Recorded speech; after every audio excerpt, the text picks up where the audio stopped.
eso solo y mauna ele tutele aeta fele fele tu pua o maiana o mata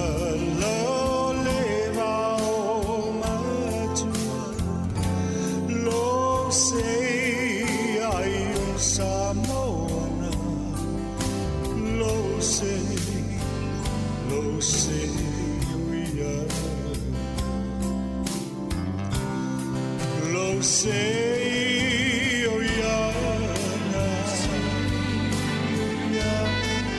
eso solo y mauna. Ele tutele, I tell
Samoa,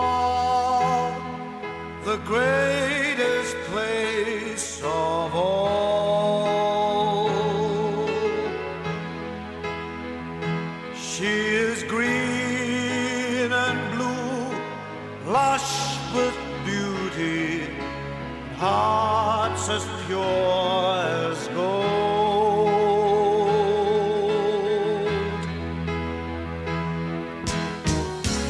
Touch someone with tears of joy, touch someone with smiles of love. Oh, what happy feelings from such happy people. We are Samoa, people from the sun. We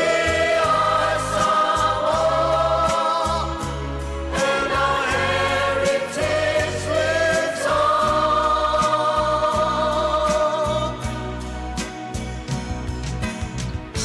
Teach the world humanity and hospitality. We are Samoa, and God we trust indeed.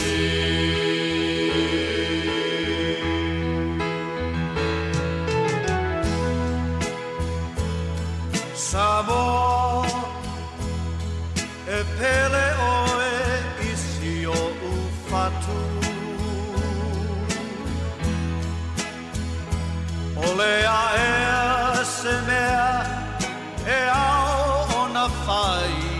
e tau tuai mo oe.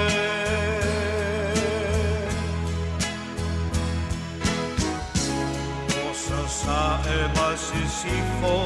e tasi, ole vi inga lea i le lagi, a inga manu uta i tasi, tu umai lo a ao ta pepe se fa atasi. Uso Samoa,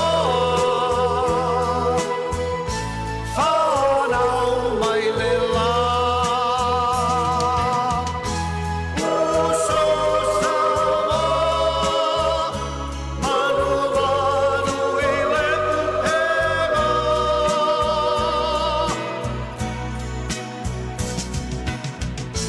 A o inu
Nesio pespesenga nei tai au, pia no tō whaafonga mai le siu fonga mālie, ia o le sunga ia whanana Jerome Cray, ma le peselena We Are Samoa, ia manisio whaafifianga mai le Lei Fifi College, whaapena fo i Leone High School, Samoana High School, i le nei vaenga lo tai au. Tau 2 minute tali tu lai sfulmalua, tali sfulmalua na whaafonga lea i a tātou talafou.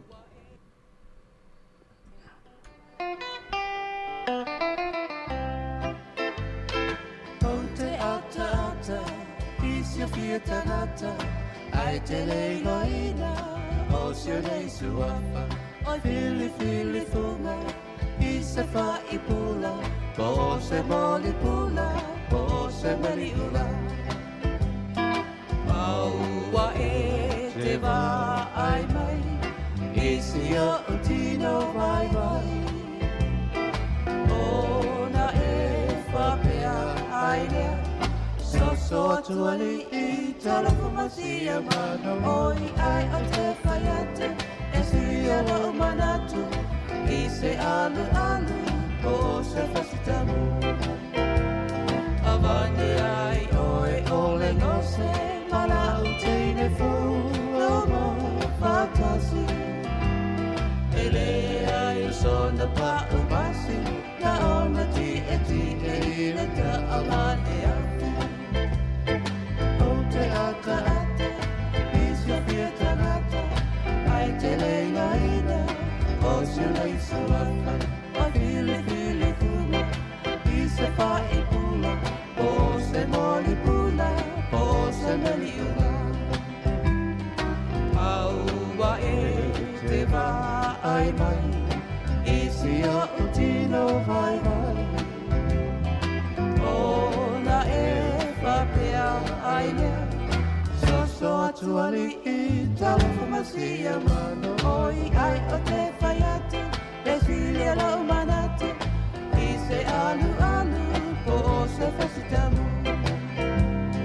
avane ai oi ole gose mana o teine fo so mo fatasi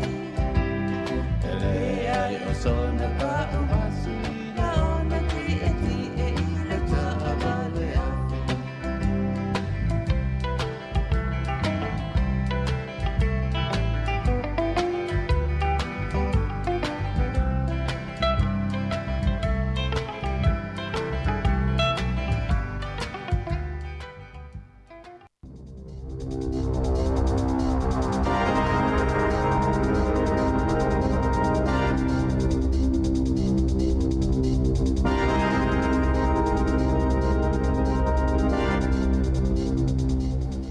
Talo fatu le nei vaenga o telefou o le tala mua. O lo faitio ina malosi e faia onga mo mata upo e au fia le musika, o le teknolosi, o le scienisi fa per le tala fa solo pito, ma le PE po le physical education. Ia ta fa te ta ia o tu ina mai le malo, mo le fainga o le curriculum e te tau na faonga e au ina ia mata upo i le tonu o a onga. O manatu malangona tusia o whaia onga e pei ona ta ua i se lipoti ele wales whaase le laua New Zealand na ta ua monino ai o le curriculum mo le musika e matua le mo whai lava na awa oina ai o le whaasai nisi po o le science ua matua ova i le tele o vaenga ua whainga ta ai o na awa oina e tau maiti ai o le mata upu mo le whaamalo stino po o le PE e le tau ono toe tusi ma whaatu langa a toa le ata o lo tu lai mai ai le teimi nei. Wha ma whaina e whaia onga wha pe whainga tā ma tele lave o le tu whaata si o siwa ma waenga e pei o le drama ma le arts i le curriculum. Ai o le mata upo e au fi ai te konolosi e le ngata i na whenumi ai e le au ngā e le ma whai o na whai. O le vai asu taruai le na wha amuta ai le whaatara no i na wata whaataitai nei po draft se ono mo mata upu e au i na i ta maiti mai le tausanga mua e o i le tausanga se fulu.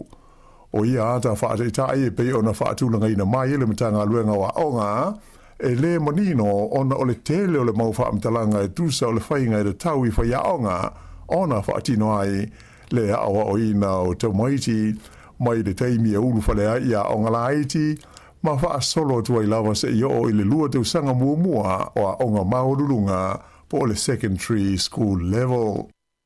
O se teimi o le tau sanga nei le ma na o le maa loe le tau na wha mautu ai ia curriculums umanei mo le wha moe e le tau na amata na wha onga ea onga mo le awa o ina o le science fau wha pēr le social science so I fua mālaloi ina a e whapea mo le wha malo stino I le tausanga a sau.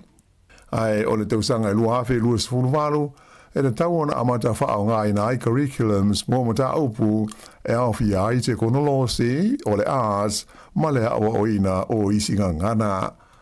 O le tele o pule a onga na o lātou whaalia ua wawe tele le taimi ua se ona whaananati ai le whaatino ina o ia ngā ruenga e le mata ngā ruenga. Ai lea ua whaai mai e le minstawa onga ia Erica Stanford ua leo toi mamau nei se taimi ai tu ina mai sana whaalinga alo ia e tu sa ai o curriculums fau mata upu le tau ona a o ina ai ia le whanau I le tonu o pōtua onga. A lipatia mai le siri atu I le whaatoluina le maualunga ua si itia iai le tau e whaapipi nai ia mita o le suawai I le tonu le lau mua I Wellingtone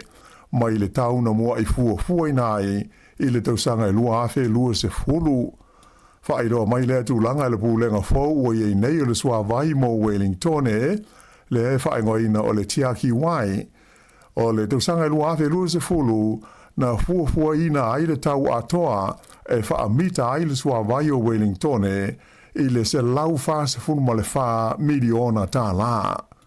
Ai o le teminei o le ua o atu le tau I lau wha inga I lima se lau iwa se funu miliona tā la.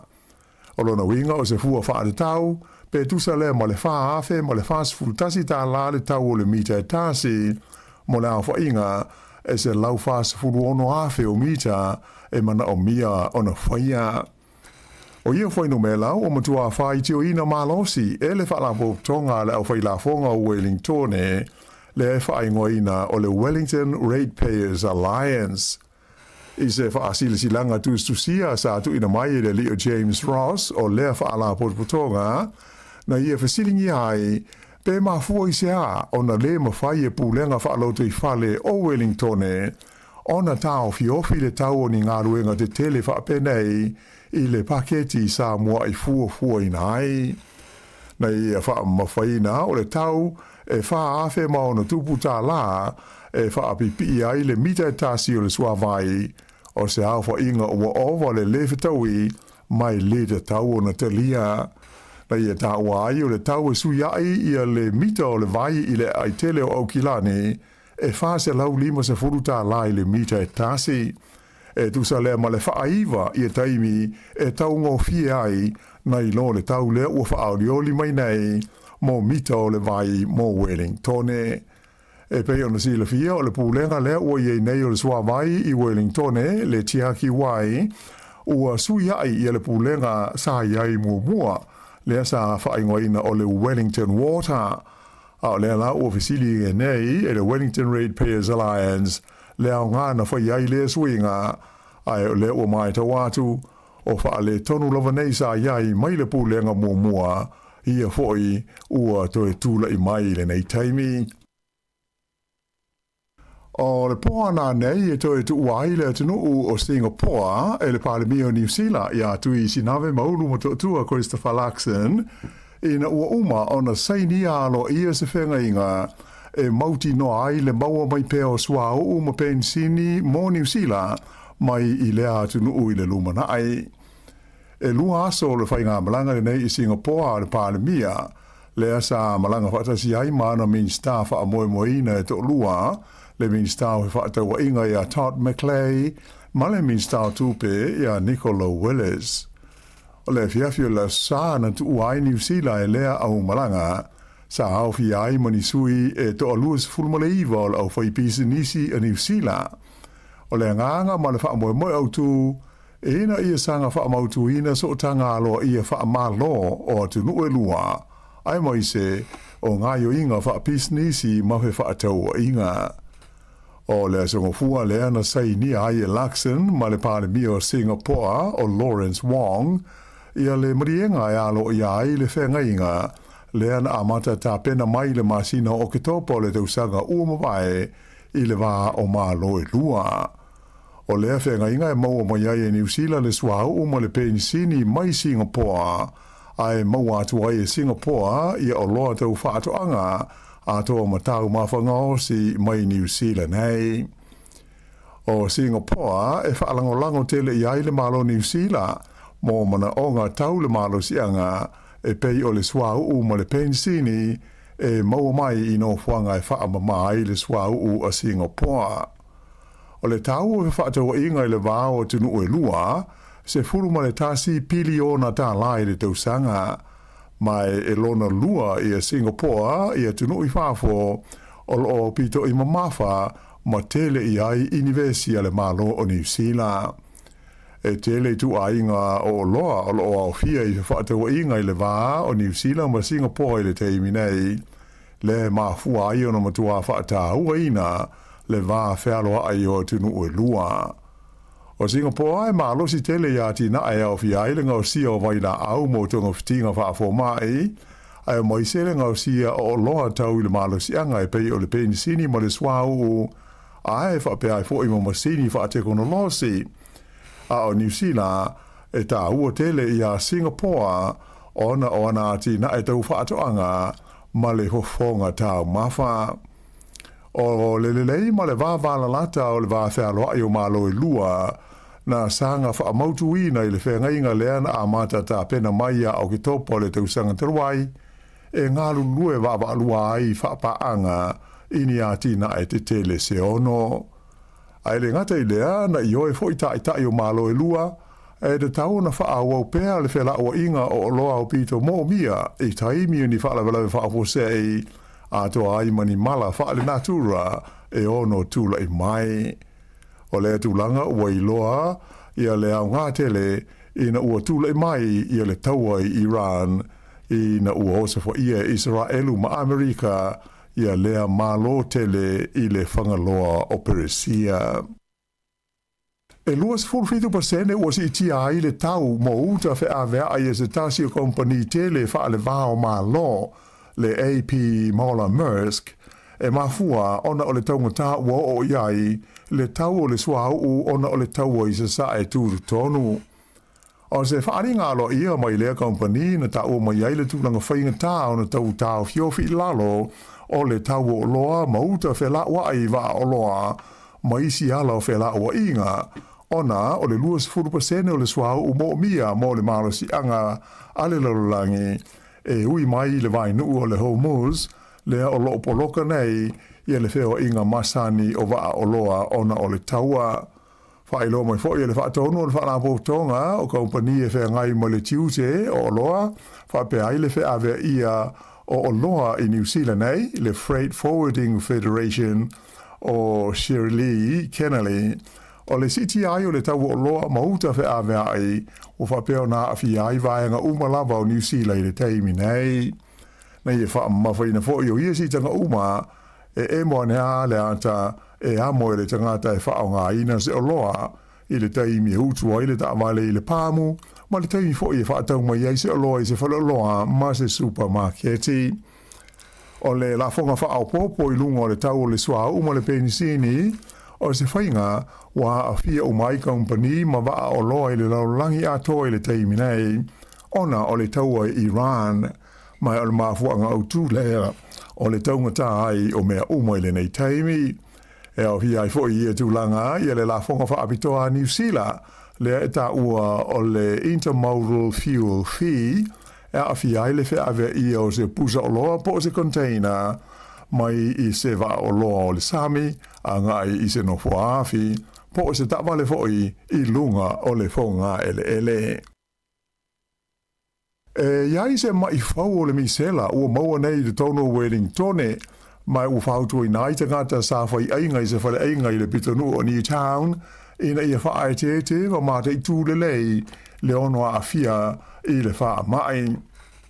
ua atoa i nei le tolo o tangata ua mautinoa le maua i le misela i le tonu o Wellington. Whailo mai le matanga luenga le sui fua maloloina o le maifau le nei e fiso tai mas tangata sa whai ainga i le whale ainga wha apitoi me ai mai le Mediterranean ingoa o le Trattoria and Deli i Newtown awa a fia o ia le misela i le aso se furuiva o Aperila. Whailo mai le lifo mai a Richard Vapon o tangata uma sa ia i le tonu o le nei whale ainga mai le afo le 5 e anga i le afo le 8 i le fiafi o le aso e pe o na tauas furumoleiva o Aperila o le tau nei o na amata o na maua ia unga o le wha mai. O aunga o le misela e awhia ai le mangeso o le tino mai whautua ina tangata umai ono a awhia ina ia nofo i le whale ma sa ili se feso swani pe a whai ua amata o na a awhia ai. O le teimi nei ua o le se funu la whai o no whanga ua masalumia le ono a whai ina ona sa o iai tangata e totolu ia ua maua i le misela mai ono whao popo le a whainga pe a uma ona visitingia le mai fau le pe ona lipo tia mai. O a unga masani o le misela e au fiai le tafe o le isu, o le fiva, tale, mangeso o le tino pe a uma ona maua i le fiva. Ua wha amanatu mai fo i le mtanga aduenga le sui fua mara loina o lo maua pea i le tui pui pui mo le nei wha mai o le misela. E le ai se tau o le tui pui pui le nei mo ta maiti uma i le loifo o le se furuwalu tu sanga le mātutua wha pena fo i matangata mātutua e anga wa ai tonga fitinga mo ngā se tu mau. Ua wha mao nia mai le mtanga renga mata aupu wha alo te whale a New Zealand le DIA po le Department of Internal Affairs le so lo iai leo le tusa o le AFA o le AFA inga o komiti wha ai tu ma lo sa iai a le komiti wha afoe e pulea ma wha afoe ina le ta alonga wha i tupe o le Lotto o New Zealand. E le ngata ina wha amuta ua le o toi iai ni komiti wha ai tu ma lo. Ai u wha pena fo i na so lo iai ma komiti wha apitoa ia sa whea ngai ma le sua ina ma le pasia o tālo saka uma e tu ina atu moni so ni tupe mai le komiti wha foi o le Lotto o New Zealand. E se furu ma le tasi la wha i o komiti wha i tu ma lo ai ono la wha i o komiti wha apitoa wha apea ma le komiti tele tasi sa iai o le pulenga o le Lottery o New Zealand. Ai o le la o suia nei le na o le ono komiti wha i tu ma lo po regional committees wha apea ma le komiti tele tasi. E iai ma se soa komiti mo le feso soani mo tupe maua mai i ta longa whai tupe ia whai e lunga o feso ta inga tele wawave po le online casino gambling. Whaelo mai le whai lautusi langa lango le matanga luenga o Hoani Lambert o swinga ua whai nei ina ia whaafai ngō whiai ngā luenga whai le komiti whaafoe mai a mata ona whaamamalu i le aso mua o Iulai. Sa ia whaamawhaina o Ieswinga e lea a fiai la whai o wai ngā tupe e mawhai ona whaamatu ina mai i fiso soani le Lotto o New Zealand e le sui ai foi ma aia inga ma tuutuunga masani e taro sanga ina ai ia fiso soani o le a whaawopea ona 5 o le a whaawopea ona 5 ta ina le whaasoasoaina o se leni mai le komiti whaafoe o le Lotto o New Zealand e le tu la fono e pule ai ta longa foi tupe le Gambling Act o le tausanga i lua afe ma le tolu. Ua whaamawai mai lona tau whinga le lisa a teitei fono o le whaaraboutonga e pulea maketi o me tau tupe le Financial Markets Authority ona ua iloa i se suenga e polokiki ma whaaitu au ona manatu ma ona lango ona whaalia. O ia leo le li ingo ia Craig Staubo ua whaamawai ina ua uma se suenga na whaia whaamautui nai le tāla whea ngai o ni ana whaamtalanga ma ni ona manatu whaalia ma le tūlanga tūtu atasi le tau ona iai ia le whaaululunga o le whaalapoptonga le nei o le Financial Markets Authority. O le suenga le nei sa whaia e le mta upu e pei ona fiai le nei le i sa whea ngai ma le tamaita ilo ia sinia ia Wendy Aldred o le KC. Whaalia mai le min Star Peace nisi, ma le aia de tau o tangata whaatau o Cameron Brewer, ia lona talia halo ia leo le whaamawaenga le li te whono mo i lona tau whinga. O ni manatu tustu sia ato ai mani saunuanga, a le li nei a Craig Stowbo e whaade tau i le tula whono tau whaofi le Treaty Principles Bill, na i loa i le suesuenga, sa ia matua vi ai le whainga malo, ai matua whai tio i le tua ngai. O se ngai o inga ua soli ai tūlanga alo ia, mo se tangata whainga luenga le malo, e le te tau o na whai tu au, pe whai loa ni o na langona i mata opu whai o malo. Mai le Pasifika, o whai unga le tu mau o whai lo mai o le whainga palo te tele le motu o niwe, wātangi ai, o le to tele lava whai pule sa iai le pāle mene le o whaata ape o le tunu u na toe manuia mai i o lato i tū malo. O le asa na te nei taimi New Zealand, a le asto na i lea niwe, sa whai ai i ale le palo te tele i le neitau sanga a lea tu motu o le Pasifika. E to a whaas fulwhala a whai o sui tau wā, na tau wā ai mō no whoe lua se fulu o le pāle mene, lea e au hia ai sui e to ono e filifilia mai i le lola lautele, ma sui e to o se fulwha e filifilia mai e nuu te itasi po o village representatives. O se ripoti e le PMN, na ta o mo iai le to e tūlai mai o le li pāle mia o lo iai, pesa iai o Dalton Takilangi, mai i lona i tūmano o alo fi saute. O le mai ai o le whaitonga alo ia, o na alo ai leo le pālemene, e filifilia ia seisi pālemia e so ai o le tunu o niwe.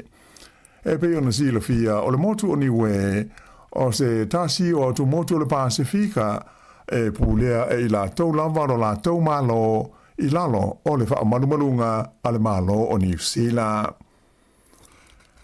O fiti la tunu o le Pasifika e au pito i te le tūlanga le lei ma le angai luma ua o iai i le whaatūlanga na o le saolotonga o tangata tu stala o le laulangi i le tausanga le nei lua awhi lua se furu ono. O le whaatūlanga na o tunu o lo o malo si iai maamana ia le lei i le saolotonga o le au tu stala o le laulangi mo la tau matafa ioi e pe ona wha mao popo ma wha sa lawina mai. Ele whaalapo tonga ta ua o le Reporters Without Borders, ua tūlai mai ei fiti le nei tūsanga i le tūlanga lua se furu le wha, mai le au whainga se lau walu se furu o tunu o le laulangi. O le tunu o Papua New Guinea, ua siisia e i le tūlanga fitu se furu tolu. Ai o Samoa lea sa au pito te le pa u i lalo, le ua tūlai mai nei tūsanga i le tūlanga lima se furuma le wha ua wha amtaraina o se pa ua o pito maua e leo le tūlanga o Samoa taluana a mata whaia ia wha amaumaunga i le tausanga e lua awhe ma le lua. O tonga ua pa u i le lima se fultasi mai le tūlanga wha se furu ono sa iai i le tausanga na te nei. Ai o New Zealand ua tūlanga lua se furu lua wha tusa ia Australia i le tūlanga tolu se furu ma le tolu. Whailo mai fwoi le whalabo tonga le Reporters Without Borders o se teimi mo mole nei ua palasi atu ai le siri atu i le awha o tunu o le larolangi i ni whainga tāma ni whaafi tāuli o ngaonga i vaenga SS o le saolo tonga o le ngā luenga le au tūstala ma le au whaasala lau. Ua maua le tino maliu o stangata i sa ilinga sa whaia mo le lii e ngo ia Nathan Green le na lei loa mai i le nu o motueka i le masina o Aperila. E tari tonu leo o le tino maliu le o maua o le tino maliu o le nei lii o Green pe i tai o lo wha ngā salopea e lei uma i ngā luenga masani e wha mautui nai le tangata o maliu. O le tangata lea na le iloa o Nathan Green, e limas fulu lua te usanga o le soi fua, o lo ngata mai la sus fulu whao a perila, o na maua lo na ate i se mea pue ate i le awala sa samani ai o ia, ma muli ane wa ai i se tasi o le tunu o a o soi fua pea. Teimi nei, o tu inatu le nei mata aupu, mo su enga masani e le ofisa o le pule maliu po o le corona. Lua ni mafui feo lolo le malolo si sa lui na i le motu I matu ni sila le vavea o le sana te nei. O le mafui mo le sa fa mawina le malo si le numela fa I le masini fu mafui o le onga de tonu sa yei lea I le sefulu kilomita I matu sifo le ai o Porirua I le Sami la talata I le motu o Mana Island petusa o le kuata te ai le tolu I le vaveao. Ai olona lua mafui na fa mawina petusa o le sefulu minute te ai le iwa I le tai ao o le sa mai sa onga de tonu e tusa o le lua sefulu 5 kilomita I sifo o le nuu o te Araroa I le talawhatai sae po le East Cape. To te le la tausa whaalongoina le lulu, malenga lulu le whonga ele I le taimi o ia mafui lua. Ai ele I aini li poti ni mea na whaalenga I nai ua whaailo mai le nei taimi. I ta'alonga hoki whaale mao ma loa le tupao ta mai tai na tūlanga wha le Black Sticks in New Zealand I le tauwanga sa awai I le ai o Shangsu I Saina lima tunu na tauwa I le ta'amusanga na sue ai New Zealand ma le au Saina le pine apa me mea le na manu I Saina tasi I le ai il ta'amusanga atoa lua malo na mau le Black Ferns al Black Sticks ai whao na whae ina la lela ua se atuai I le tūlanga lima o le tauwanga le nei Saina o se vaenga o tāpenanga le Black Sticks mo le ta'amusanga o le ipu o le Nations Cup le o le a tarimalo ai New Zealand I le masina fau o Iuni. O le whaiunga lea o telefau.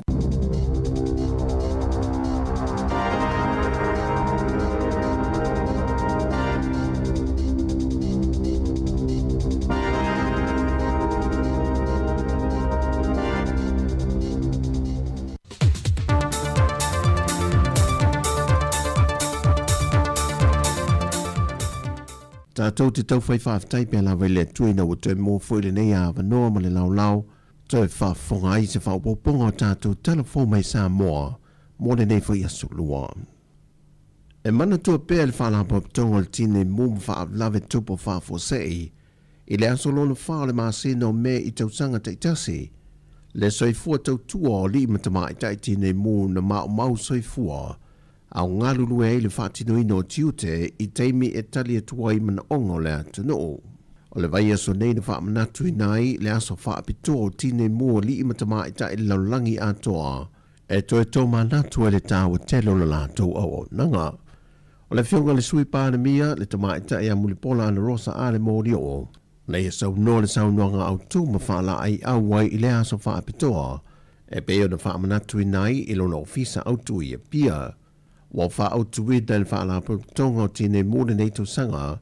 ia tai mua le sao le mō, ma si itia le tali atu. Na tue wha manatu e le whionga le sui pāre mea, le maita wina o le tūlanga ese o le nei tau sanga, le tūlai mai peo ni mū te tele I nei māsida o tuana I atu. Na wa ai e se tūlanga si itio le ngā runwe whātasi o mtanga luenga le mālo. E le ngata I lea, ai o le tūlanga maua e le whaatinongo le ngā ruenga whainga tā mana matautia,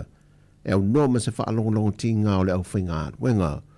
Ua mamoli atua le whaaftai ma le whaamalo mai I le malo, e le matanga ruenga maana whaalapo tongo lo ngā rurue whaatasi,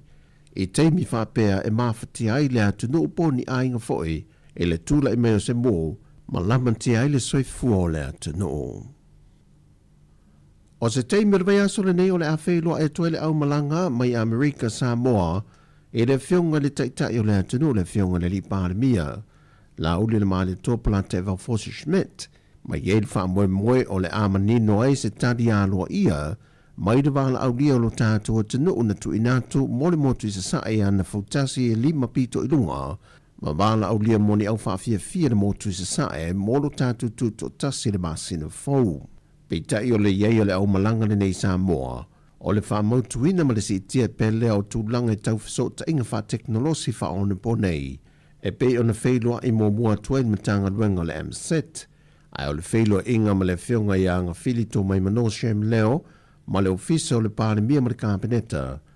o le soalau pulenga leo ni mata aupu tā ua, le whaalele e peo le si tia maulungo le mautu ma le mawaa ma ia le lei pea tūlanga o feso ta inga e au fie ma fuafuanga ma mao i le whaalele a tili o tūlanga tau feso ta inga i le vāo atunu e lua. O le au malanga o lo teita ia me le fionga ia fola sa itu so Repa Fata Thompson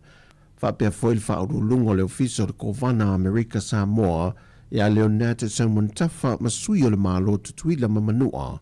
whatese ma le konsula o Samoa i Amerika Samoa le fionga fata Leusa Brian Kaio. Wa whamauti no men whalapo tongo le siusiu manga puna ofa ale natura le atunu whatese ma suenga sa whaatino e le whalapo tongo whaasao whaavau malo. Wa o atu le tūlanga whaaleanga ino tātou amu i le siusiu manga atol ngā te whale o Samoa i le 5%. O a fianga e a fua mai swinga ma ale o le tau.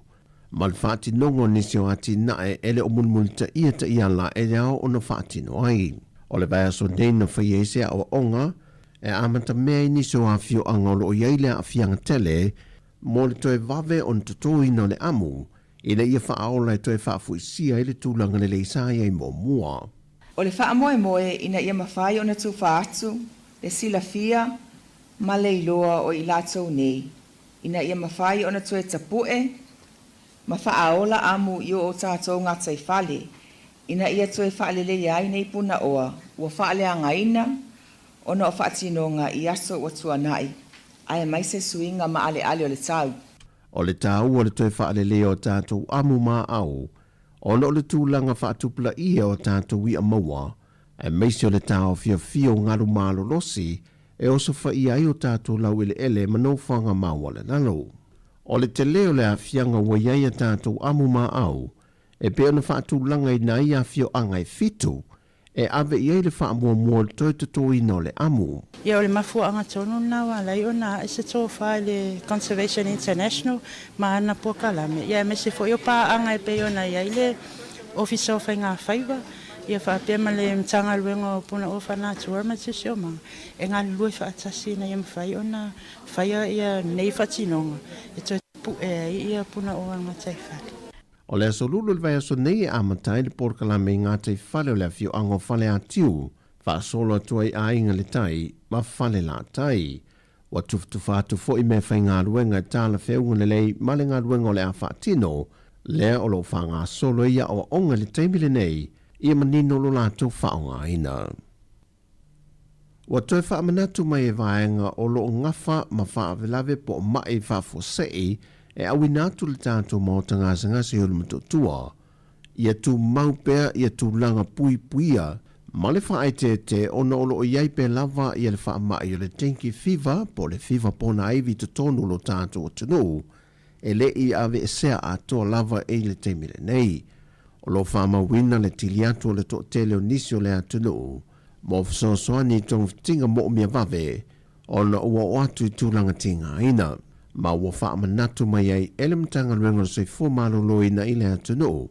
au tātou la tātou i le tumutumu le whamana tuina o lo tātou onus fuma le whātau sanga o le tūto tasi o lo tātou mālo Samoa i a tautua nā i le saonga le mū. Alo fia mawhae tete mai ai lantou o lo pisia, pui a fo i lantou o lo iaia a fianga e meise i lamta inga o lo tuina tupea e na i whaama mata whaama ota malawa o lo tautu fuai pe lava le namu ma fe ave ia fa awawe pela va ia siama. O talafowia, fa manui atu le tuai fo fango la fe ngai molo tātou tanu le ni aso. Fa soi fuia.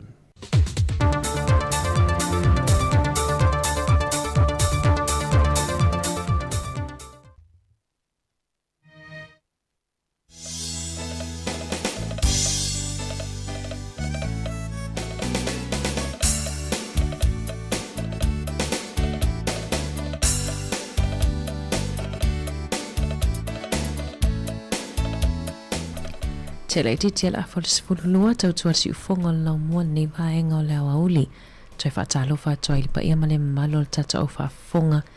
i le auli o le nei aso lua. Olo na aso lima le masina o me, malo lava le soifo manuia. Awi nātu whaafifia ngasui whewhiloi tai tolo ma oe whiangai fo i matani ngā sua o le awauli. Ia o malolonga fo i la tau le ua mapo mai fo i le simoko svulu lua.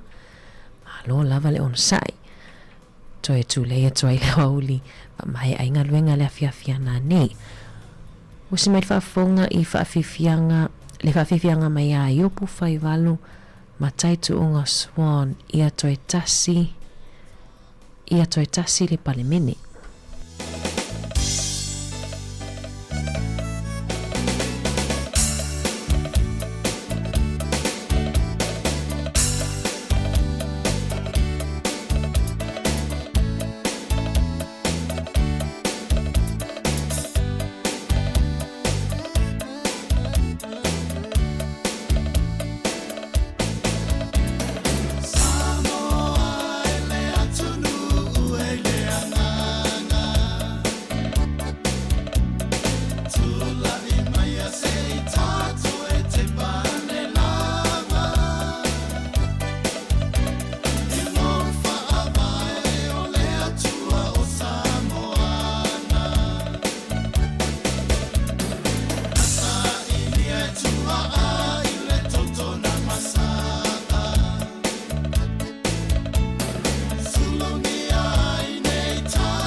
whawhiwhianga i le nei vaenga o le awauli. Nisi fwy o tala i lunga le tio New Zealand le tai hawana le la. Ia le na whaasoa atua i ia inde asosio fō mai. Po nisi fwy o fō mai o le olo o whaali o lato fina ngalo i winga i le se tasi fo i o manulautia le Labour. Le na saunoa i tai o le Labour i le lato ana i nisio lato ana watau. Le whape mawhai a tula i mai le whainga malo, pe manu malo me palota. I mawhai ona wa ai fua i le fō mai whaatolu i le tausanga. Pe mawhai ona asia si fua i le fō mai whaatolu i le tausanga i tasi. O le finangalo fō mai e whaalia, ia pe le whaaleo mai i le taitaifono o le Rural Health Network. Whapea e le tataona awel le whaamua mua a whainga malo inisia ki fua i fō mai. E tataona awel whaamua mua e whaalelea inga luenga i tutono whale mai ma le sioti o fō mai. Ia po le whaititia fo ilu numero fō mai il taimi nei. I oro finangalo fō mai o mele tataona awel whaamua mua. E peta ai le oro sau noa lava ia Hipkins le taitai o Labour. E whapea le ai o le e mawhai e lana whainga malo pe atula i mai. Ona whatanu ina lea wha moe po lea vaenga o la tau ana watau. Ia o leo lea a mata foi ona tatou wa ai foi e nisio ana wataua a vaenga wha upufai. Ia wata pena tuai i le whainga pālota o lumana i nei. Ia toe whamanatu masani lava ia whapea nai wa suilo address po suilo tuatusi. Ia taimi ane o le toe whaasa o lo tuatusi po nisi fwe wha maunga a wale tapena toi pālota. Ai toe wha malo atu tato au wha fonga i le nei au auli. Wha fonga mai pea i le tautuasi fonga lau mua. Ia o le wha longlong mai o lo tatano atu i le asa tina o lo mana i nei le asa. Ia, whamanu ia atu malo whatele atu lawa iso tina lava lo mafuta mai le nei vaenga o le aso. O le pese mai asina para ma po asa. Whano file mua i fo i le nei au auli.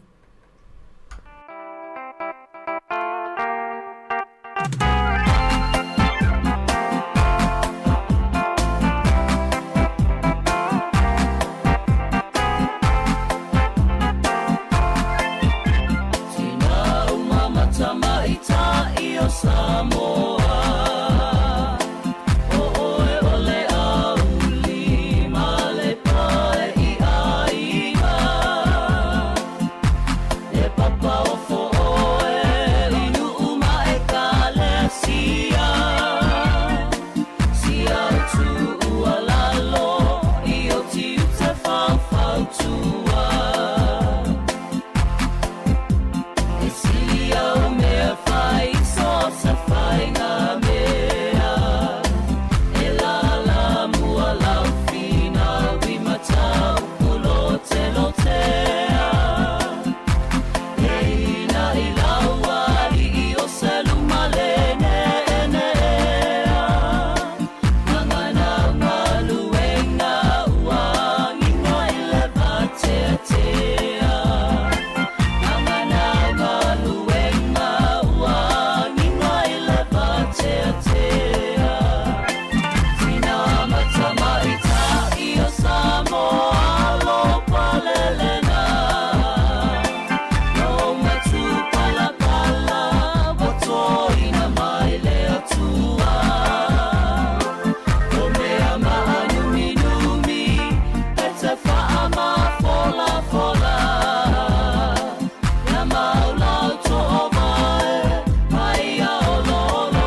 Whavivianga mai le penino ti a whau. Ia, o nei whātunga lawa e fia lawa e nei o tātou ta mamatina mātutua. Whano while moe nei awa uli. Wawai atu hoi nisi o talailungo le Radio New Zealand le asoan nafi. I le tele fo e o whaia o ngā le ua whaitio ina fo i nisi o le o ata whataita ai po le draft o le kurikalama po le curriculums ia manatua o le o sau lava ia suinga o le kurikalama le wai ai nei e ngā lulueang ai ai whaia o ngai whaafetau i ma alom whanau. Tele fo ia o ngā ua tele na whamawai whaia o ngā ono le o le toi ai se fianga i le ngā luenga whaia o ngā. Ai mai se lava peo o le au mai i tala ia pe se tala fasol pito fo ile wa to tele ile to tele fa ya onga wa a me se la vale anga e ti Australia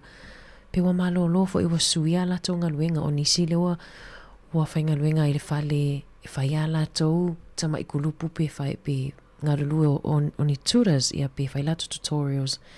ai wale to ye se fianga e a ita maiti ono le tele o fesuia inga e me se la lo fainga malo so fatasi o faia onga la le avea le musika o le PE o le fasainisi o le teknolosi o le history ia pe o ila towi o lo faitio ina fo ia suinga i le kurikalama talo faina faia onga ia o lo amat o leo fo fanga solo e inisio a onga lena fanga solo ia lato parents teachers interview la so nafi ia po asia singa fo o matua e tatanoa i faia onga fa maloi nei faia onga lato fo i pito la au i le fai ngofi fo la lato nga luenga fa malo fo nei matua fa ftai fo nei matua le anga ito anga e atui i fonom faia onga pe ona filo e to inisio na tato matua sa mo ile asona nafi e kolisile aviad ia ai fa malo ono tato taimi tato fa mavai atu nei tato wompa anga uma lava inungal tasi ono te simatasi fa mo le olo fa longo mai nungal tato frequency alo fa tele lava mo o to tato filo ai tai au manga lo to lo atu male tuanga ne a mari fai valu e toi fa au le tau tua al si fongo la mua ele nei vai aso fa manga lo foi tau tua pa o se upua le longo mali la fa fonga ai tato filo ai le tai au me le fionga le lipule male o fenga luenga nei ma tau te fato fa soifo atu mo le nei taimi tawalunga atu i le pese ale rosa pai pai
singa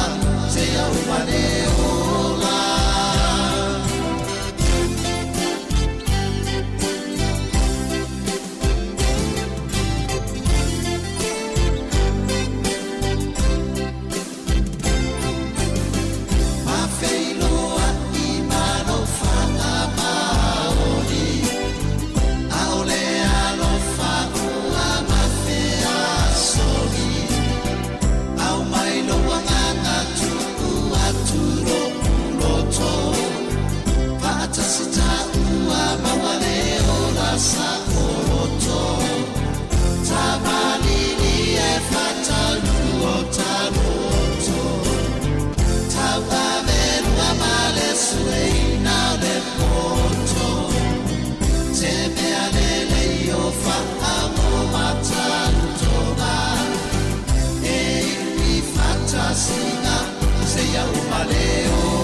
Talo fatu le nei vaenga o telefou o le tala mua.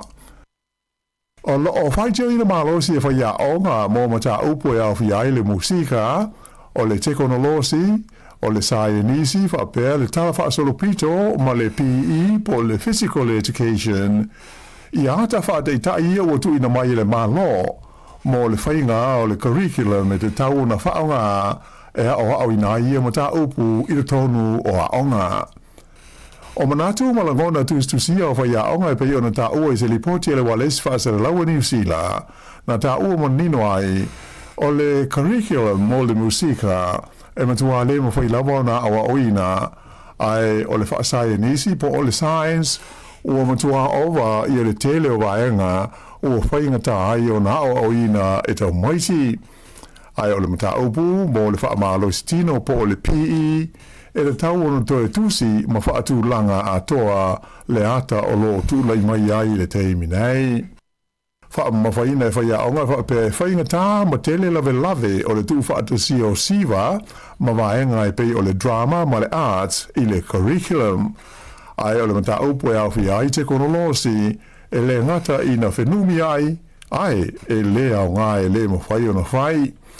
O le vai asu taruai le na wha amuta ai le whaatara no i na wata whaataitai nei po drafts e ono mo mata upu e o i na i te maiti mai le tausanga mua e o i le tausanga se fulu. O i ata whaataitai e pei o na whaatunanga i na mai le mitanga luenga wa onga e le manino ona o le tele o le mau whaamtalanga e tusa o le whainga e le tau i whaia onga ona whaatino ai le awa o i na o tau maiti mai le teimi e ulu whalea i a onga laiti ma wha solo tu ai lava se i o i le lua tau sanga mua o a onga maurulunga po le secondary school level. O se teimi o le tau sanga nei le ma na o le malo e le tau na wha mautu ai i a curriculums uma nei mo le wha mo e le tau na amata na wha onga e a onga mo le awa o ina o le science fau wha pe le social science so i fua malalo ina a wha pea mo le wha malo stino i le tausanga a sau. Ai o le tausanga e lua hawhi lua sifuru walu, e le tau na amata wha au ngā ina ai curriculums mo mata upu e awhi ai te konolosi o le arts ma le awa o ina o isinga ngana. O le tele o pule a onga na o lātou wha alia, ua wawe tele le taimi ua se ona wha ananati ai le wha tino ina o ia ngā luenga e le mata ngā luenga. ai le ua whaai lo mai le Minister wa onga ia Erica Stanford ua le o toi mamau nei se teimi ai tu ina mai sana wha linga alo ia e tu sai o curriculums fōu mata upu e tau ona a o ina ai ia le whanau i le tonu o pōtua onga. A lipotia mai le sili atu le whaatonuina le maualunga ua si itia iai le tau e whaapipi nai ia mita o le suavai i le tonu le lau mua i Wellingtone mai le tau na mua i fua nai i le tausanga i lua afe lua se fulu. Whairoa mai le atu langa le pūlenga fōu ua iei nei o le suavai mo Wellingtone le e whaingoina o le tiaki wai. O le tausanga i lua afe lua se fulu na fua ina ai le tau atoa e whaamita ai le suavai o Wellingtone i le se lau fasa fulma le wha miliona tā la. Ai o le teminei o le ua o atu le tau i lau wha inga i 5 se lau iwa se fulu miliona tā la. O lona winga o se fua wha ane tau, pe tusa le ma le wha afe ma le wha se fulu tasi tā la le tau o le mita e tasi,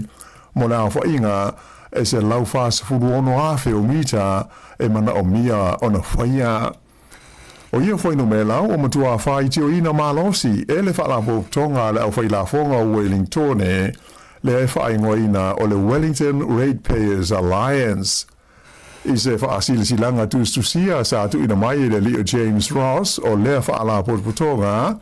na ia whasilingi ai pe mafua i se a o na le mawhai e pūlenga whaalautu i whale o Wellingtone ona tau fiofi le tau o ni ngā ruenga te tele whaapenei i le paketi sa mua i fua i nai. Na ia whaamawhaina o le tau e wha afe maona tupu tā la e whaapipi ai le mita e tasi o le suavai o se awha inga ua ova le lewhetaui mai le te tau o na talia. Na ia tā ua ai o le tau e sui ai ia le mita o le vai i le aitele o Aukilani e wha se lau 5 se furuta la i le mita e tasi. E tusa lea ma le whaaiva i e taimi e tau ngō fie ai na i lo le tau lea ua whaaulioli mai nei mō mita o le vai mō Wellingtone. E pei ona sila fia o le pūlenga lea ua iei nei o le sua vai i Wellingtone le tiaki wai ua sui ai i le pūlenga sa iai mua lea sa whaingoina o le Wellington Water. A lea ngā ua fisili e nei e le Wellington Ratepayers Alliance lea o ngā na whai ai lea suinga ai o lea ua mai tawatu o wha le tonu lava nei sa iai mai le pūlenga mua ia foi ua toe tūla i mai le nei taimi. O le poana nei e toe tu uai le tunu o Singapore e le Palemio New Zealand ia tui sinave maulu ma tua Christopher Luxon ina ua uma ona saini alo ia se whenga inga e mauti no ai le maua mai peo sua o uma pensini mo New Zealand mai i lea tunu i le lumana ai. E lua aso le whainga malanga nei i Singapore a le Palemia lea sa malanga whatasi ai mana Minister wha amoe moina e to lua le Minister whaatawa inga ia Todd McClay ma le Minister tupe ia Nicola Willis. O le fiafio la sa na tu uai New Zealand e lea au malanga sa au fi ai manisui e to aluas fulmale iwa o au whaipisi nisi a New Zealand. O le nganga ma le wha amoe moe au tu e ina ia sanga wha amautu ina so tanga aloa ia wha amalo o tu nue lua ai mo se o ngā yo inga wha pisnisi mahe wha atau o inga. O le asongofua le ana sei ni ai e Luxon ma le Palemia o Singapore o Lawrence Wong ia le marienga e alo ia ai le whenga inga le ana amata ta pena mai le masina o ketopo le tausaga uamawae i le wā o malo e lua.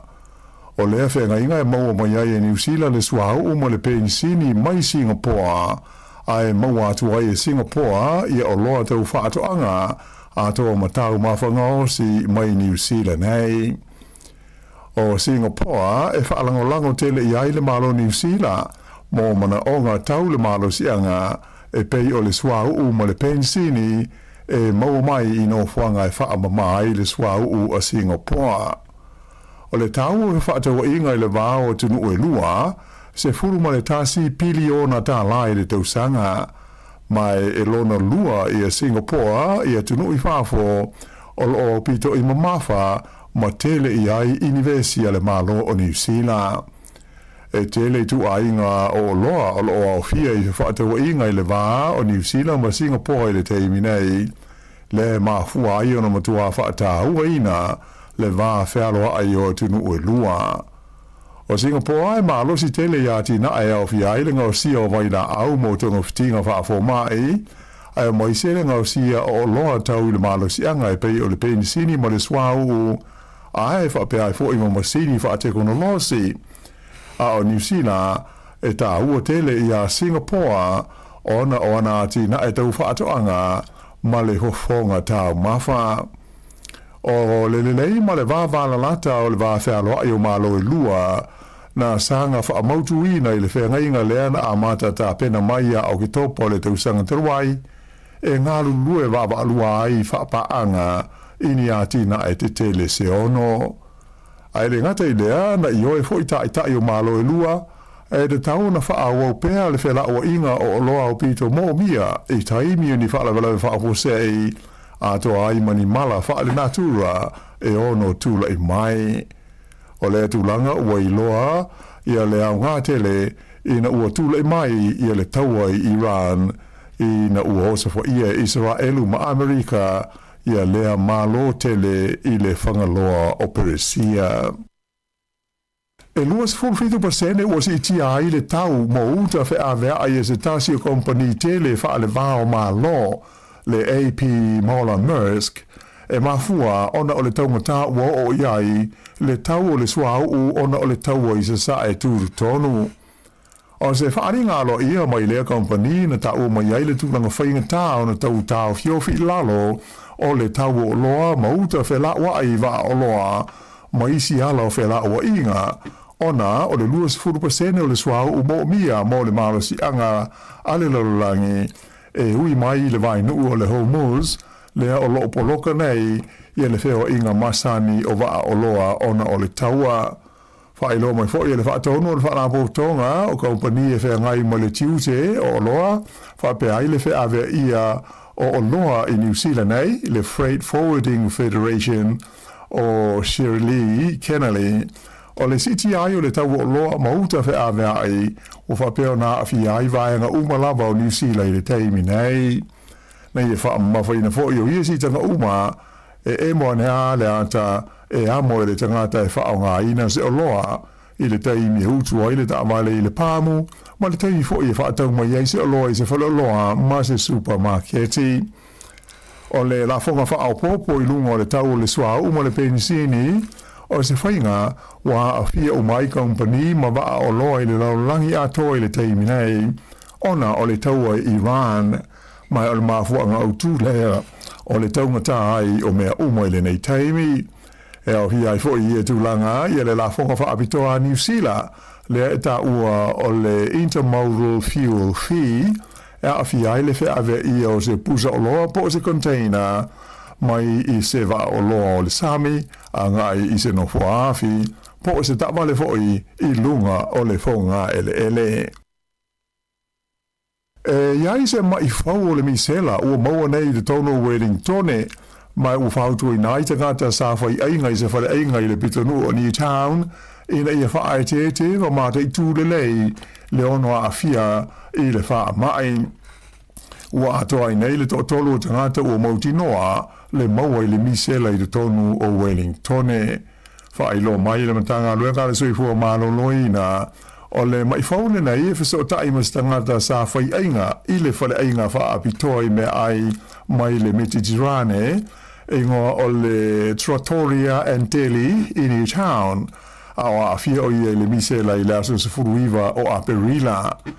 Whaelo mai le lifo mai a Richard Vapon o tangata uma sa ia i le tonu le nei fale ainga mai le afo le 5 e anga i le afo le 8 i le fiafi o le aso e pe o na tauas furumaleiva o Aperila o le tau nei o na amata o na maua i a unga o le wha mai.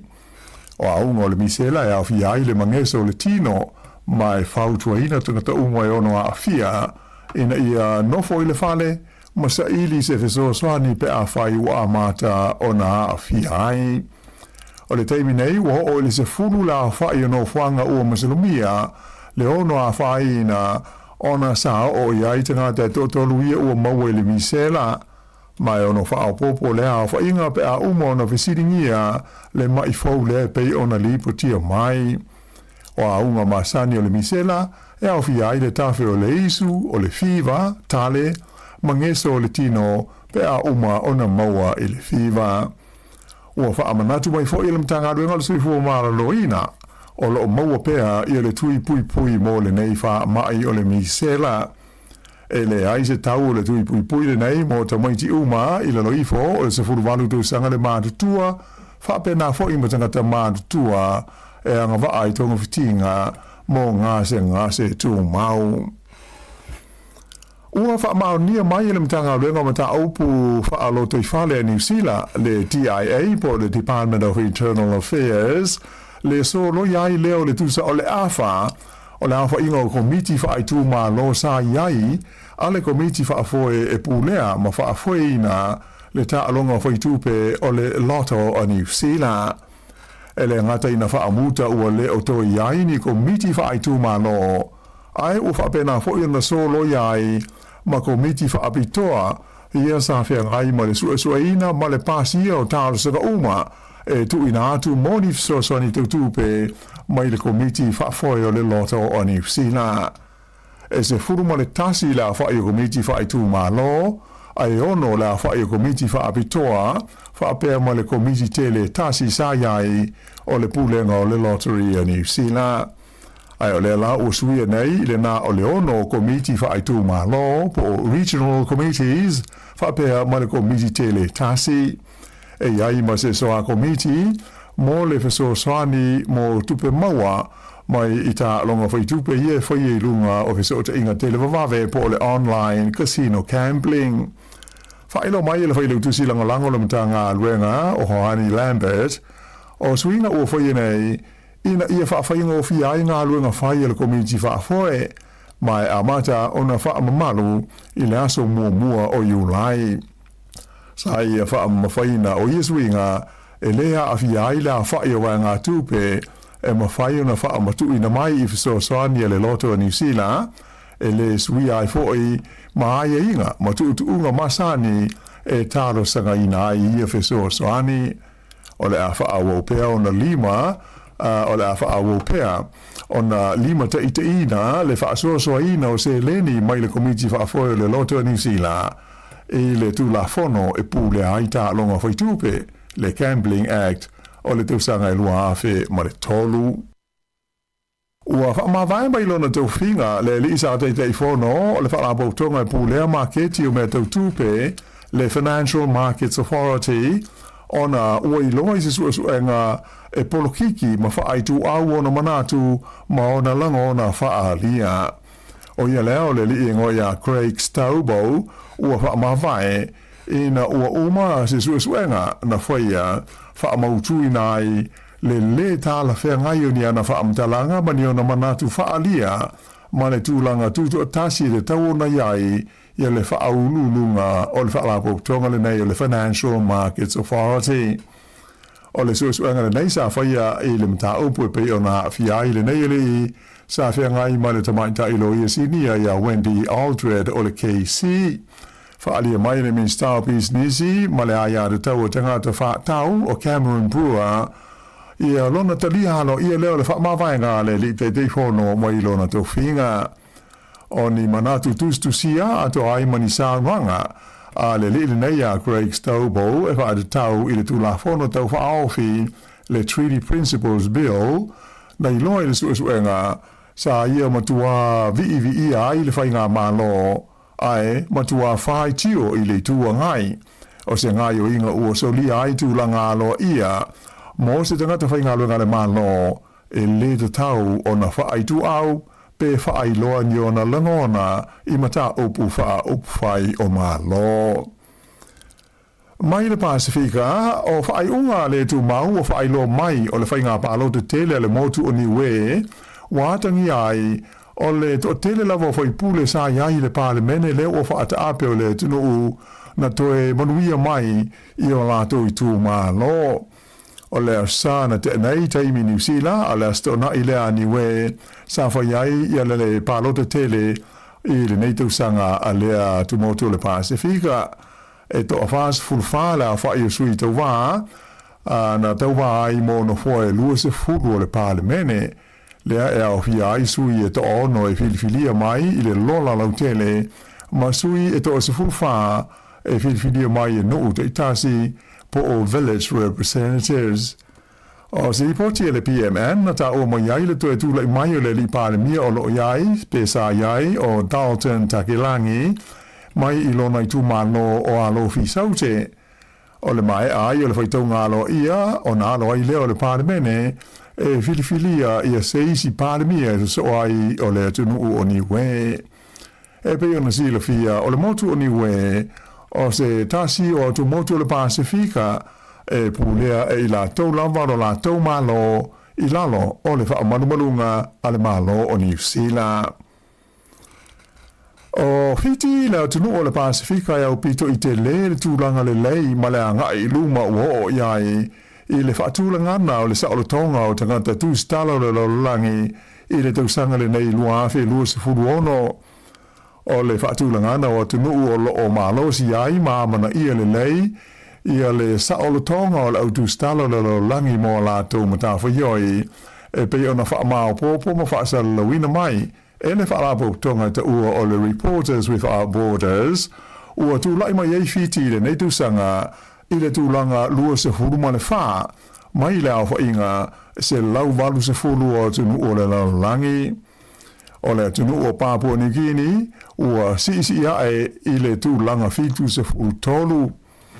ai o Samoa lea sa au pito te le pa u i lalo le ua tūlai mai nei le nei tūsanga i le tūlanga lima se furu ma le wha ua wha amtaraina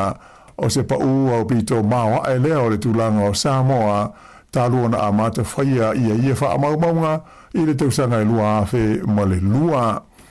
O tonga ua pa u i le limas fultasi mai le tūlanga whaasa furu ono sa iai i le tausanga na te anei. Ai o New Zealand ua tūlanga lua se furu lua whaatusa ia Australia i le tūlanga tolu se furu ma le tolu. Whailo mai whaia le whalabo tonga le Reporters Without Borders o se teimi mo mole nei ua palasi atu ai le siri atu i le awha o tunu o le lalangi i ni whainga tāma ni whaafi tāuli o ngaonga i vaenga SS o le saulatonga o le ngā ruenga le au tūstala ma le au whaasala lau. Ua maua le tino maliu o stangata i sa ilinga sa whaia mo le lii e ngoi a Nathan Green le ana lei loa mai i le nu o motueka i le masina o Aperila. E tari tonu leo o le tino maliu le o maua o le tino maliu o le nei li o Green pe i tai o lo whaangasa lo pea i le i uma i ngā ruenga masani e wha mautu nai le tangata o maliu. O le tangata lea na le iloa o Nathan Green e limas fulu lua tausanga o le soi fua o lo ngata mai la sus fulu whao a Perila o na maua lo ngā te se me pu ata i le awala sa samani ai o ia ma muni ane wa ai ai se tasi o le tunu a o soi fua pea. Teimi nei, o tu inatu le nei mata aupu mo su enga masani e le ofisa o le pule maliu po o le corona. E luani mafui e feo lolo le malo losi sa lui nai le motu i matu ni sila le vaveao le sana te nei. O le mafui e momua le sa wha amawina le malosi le numela wha i le masini fua mafui e o le onga de tonu sa iei lea i le sefulu kilomita i matu sifo le ai o Porirua i le Sami e la talata i le motu o Mana Island petusa o le kuata e te ai le tolu i le vaveao. Ai o lona lua mafui e na whaamawina petusa o le sefulu minute te ai le iwa i le tai ao o le sa mai sa o ngā tonu e tusa o le 5 kilometer i sifo o le nuu o te Araroa i le talawhatai i sae po o le East Cape. To te li la tausa whaalongoina le lulu ma lenga lulu o le whonga ele i le taimi o ia mafui e lua ai ele i aini li poti ni mea na wha lenga i nai ua wha ilo mai le nei taimi. I ta alonga hoki wha ale mao ma loa le tu pao te mai tai na tūlanga wha le Black Sticks New Zealand i le tauwanga sa Hawaii i le Ayo Shang Su i Saina e lima tunu una tauwa i le ta musanga na su e ai New Zealand ma le au Saina le pine apa me mea le na manu i Saina e tasi i le hai ai il ta musanga atoa e lua malo na mau le Black Ferns al Black Sticks ai whao na whae ina la lela ua se atuai i le tūlanga lima o le tawanga le nei Saina o se vaenga o tāpenanga le Black Sticks mo le tausanga o le ipu o le Nations Cup le o le a tarimalo ai New Zealand i le masina fau o Iuni o le whaiunga le o telefau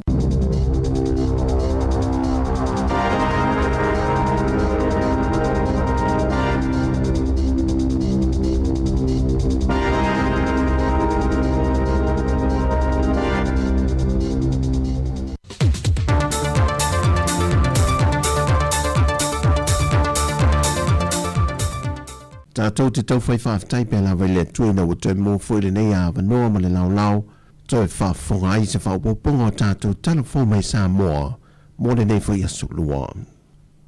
E mana tua pēr le whaalapa tonga le tine mum whaaflave tupo whaafosei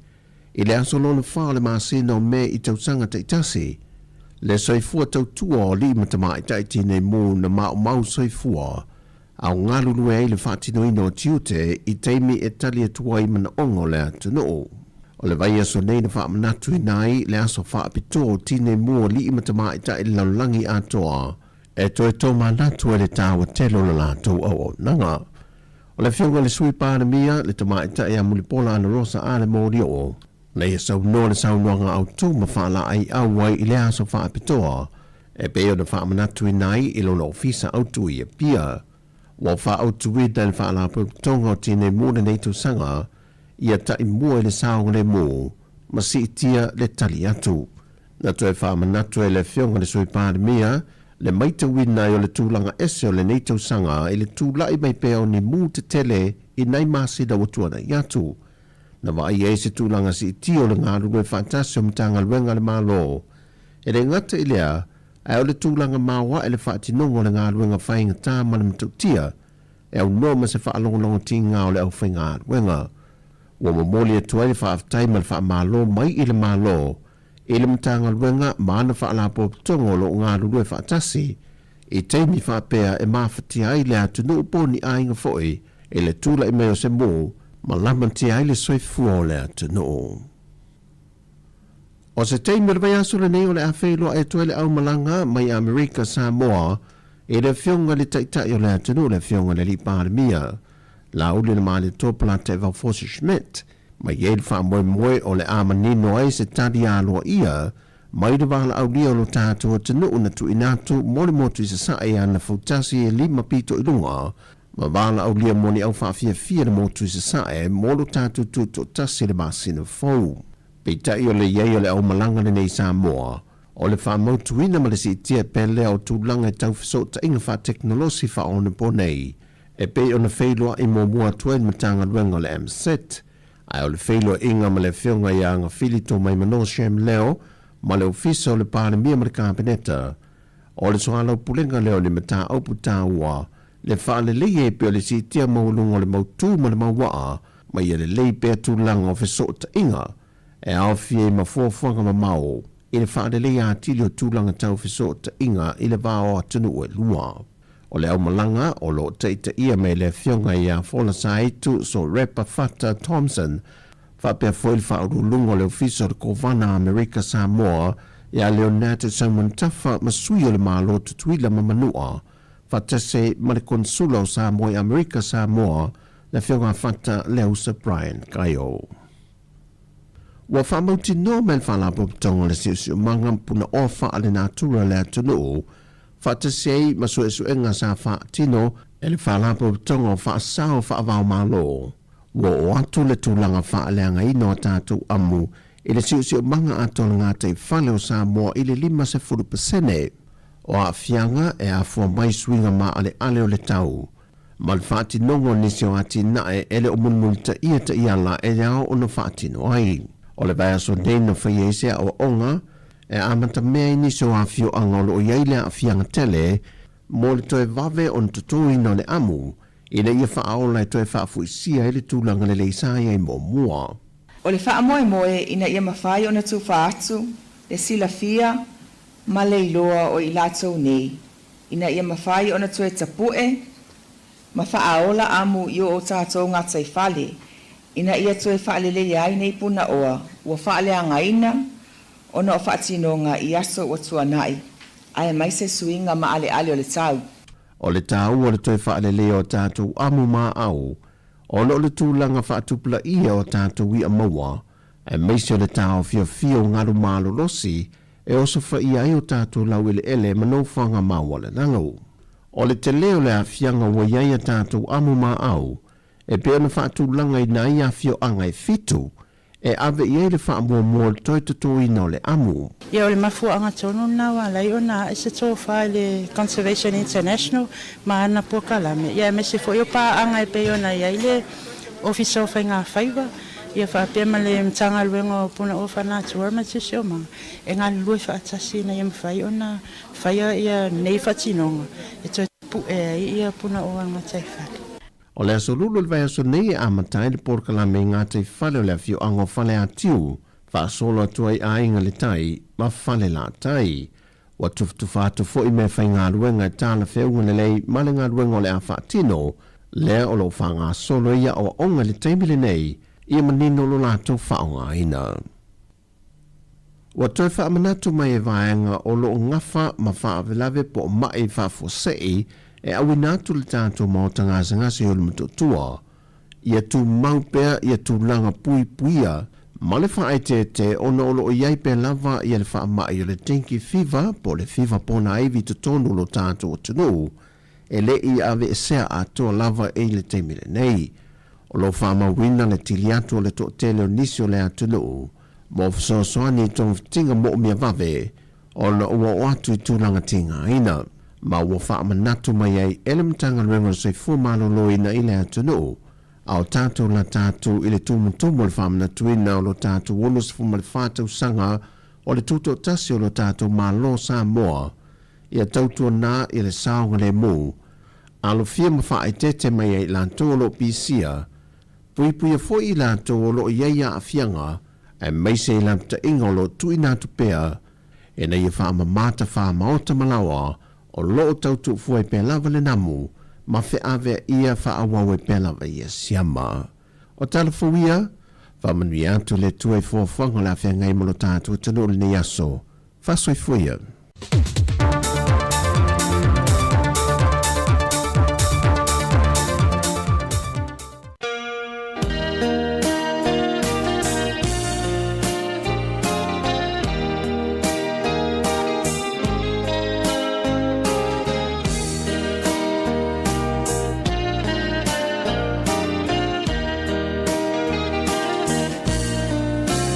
La cosa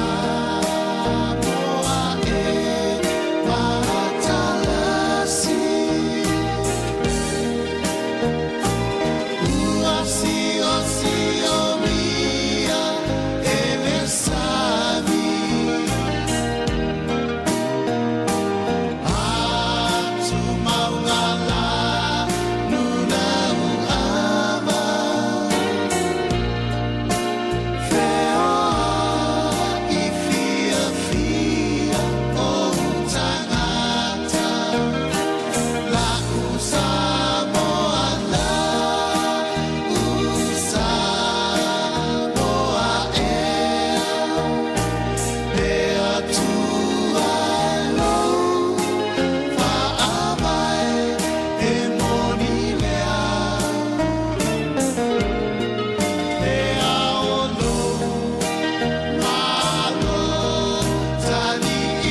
limita. Tuma wakamau, le mingo mingoi. Kutuile ko hau ha ko lai to kunoto. Hakata mila milo, hai tanga. Hakata mila milo, haka hiu hiu limita. Tehiba, hiba tengali tengali ana hiba. Koni koni malia, mingo mingo na hiba na hiba tengali tengali ana hiba. Hiba wakamalia mai.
Lo tau whaafonga mai pēl tau tua si fonga lau mua nei awa uli. Patalo whawhapitoa atu tato o whaafonga leo lo o mai mua mau mai lunga o penga o sota inga. Ia pe o tau leo lo whapitoa i leitu la munmuli lea tau tua si fonga lau mua.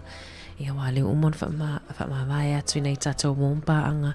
i lunga o le tasi ono te sima tasi whaamo. Ia malo lava le on sai ia tiutem whaiwa nei aso. O talalata mai ia o le sa tuli lava e nisi foi o tau lean whafonga mai pena tau mulmutai fo i le tala lea i le tamatala vau lena maliu i le tafaonga lea onga le ngā alu i le Abbey Caves i whangarei lena maliu ai lava ino wa maa losi mai ma wha le tonu le tau ai leo le taimi mua leo wa umwhaiona whai se whamatalanga se tasi o whaia onga le nao matamaiti lano le ana lena maliu ai ia Canon Petera ia ele o mwhaiona whaeloa le suafo whaia onga ia awasana whamatalanga i le taimi na amata iona wa ai le hotele o le leo pa o tutono le ana ma matana si inunga le loloto suavai ia sa mawhaiona ia whaasao ina le tele o tamaitia na lato o i lalo le ana se wangana i le talavo ia Canon ia lena pe whamaina pena mamulu molona lima i le teimia o iai i le tawhaonga po le campa lea onga le nalu i le aso lua me lua fe lua tolu ia on masina nei le tolu wha lima ono tolu tau sanga taluai o le olo o whai pe ia suenga ia po suenga fo ia coroner ia i lipoti uma mawaenga sa te tawai ona mawhaiona fo ia lea whaalavilavin tula i mai ia i le tamititia o ngā Whangarei Boys High School le nālu le Abbey Caves ia olo whamawina o le molila no moli pe o le molila no moli po le orange heavy warning po lapata inga lanu moli len alena fatanuina pelmalanga le onga le nālu i le ana a le velo sau nol whaia onga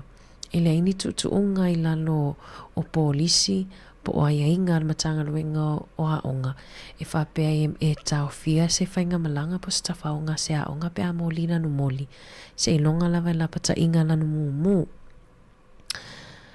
ia o te lo pa u i lungo ma mafa lo pa u i lungo le komiti fa atonu po komiti fa foia le a onga po le Board of Trustees o vainga na le o whiutanga i nei ia ma toi tilo fo i whainga wha avae po polisi wha avae an matanga luenga wa onga e winga i le mata upu lea e o te leo ele o se mata upu fau lea pe ele o le mata upu mua fo ele o tula i mai e whaatatau i ni whai unga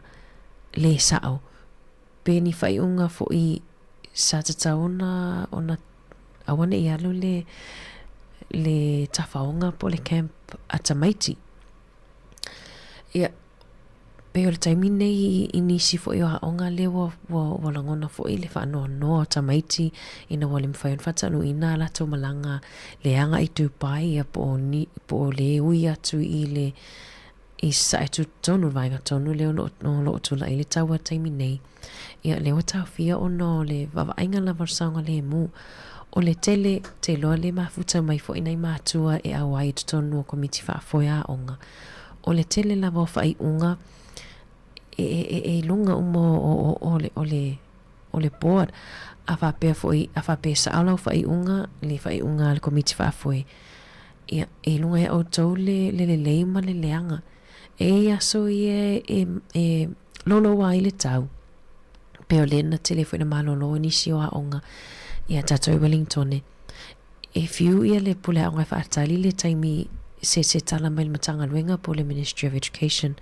e whapea mai i tapunia le aonga e sau email i whapea mai e pule a le komiti whaafoi pe tapuni pe le ai e o se whai unga e whaingtafu i mona i mātua i e a wai po i la tau fu i tutono komiti whaafoi ona whai a le whai unga o nisi o aso e ma whai ona totongi mai pele tu pele le aonga o nisi o aso. E tau le aonga o na toi whao popolisi aso aonga. Ia make up ai le aso leo le a misi pe wha peta puni le aonga. Ia o whai unga e whai e tato te e mawhau loloto ai. A me se la le i tu ai ngā whai unga le i le lolo wā le tau. Ia o le au te o te iloa e au ina atu pe ia e te lea tala e au mai e whatatau i le tala lea ona i le o se mta upu whai pea o lea na whasala ina le komiti whaafoe i le silia ma le 5 se lau awhe tala le na whaasala le komiti whaafoe a le Whangarei Boys High School e tutongi atu ono tūlanga o mo le ainga whapena fwe whaasala le sa o le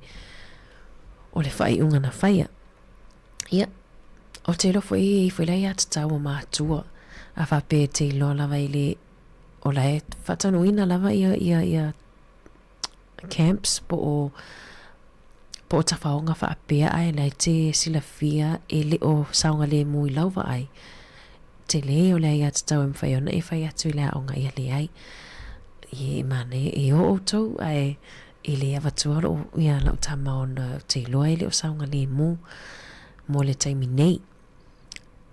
O le tau o choices. Tau o i o whai unga i le aso ma le aso. O au whai unga i te le lei ai o whai unga fo i tupoi fo i whalavelave. Leo choice fun minute tali tu lai lua tale lua tato wha mawai. Ia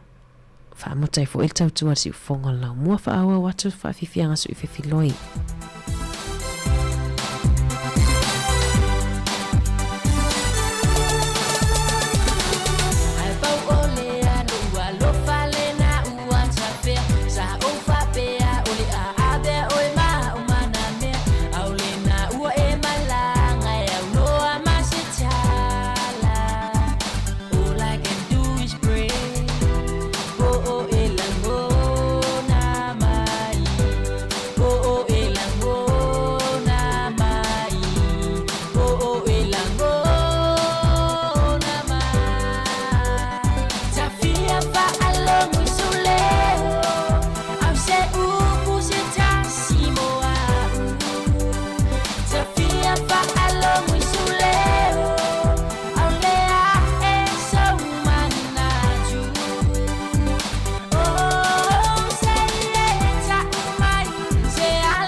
Check it, and this how we gonna make this play from dusk to dawn and make it night today. We gonna make noises, wake up the village up, make sure that your glass is filling up. You take me and I'll take you. Blasting not to music, let's invite you to a beer, yo. This song's for the world to see, making you all up in my fantasy, yo. Get ready for the time of your life. We only live once in this world, so hear me out. Chill. Hey, chill.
Mo le atlenga whaftai e lato umalama mafuta mai tato whino ai tai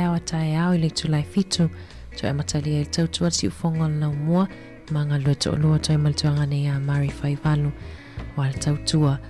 i le nei vai aso le aso tai au. Whaftai whamanu le toi fufonga umotu toi. Mai le fionga le pule ma le si ufonga lau mua. Mato te whato whafa soifua atu mo le nei taimi.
Apaiolea,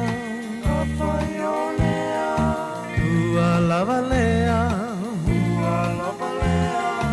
apaiua e musu, sau se pai mai se upu, ne te ua pei o le tasi upu. Moa moa lulu, niu niu pulu, asili o na faa pupu. Me e tongi le moa, ai ukulo na apa, ne pei o le tasi muranga ngana.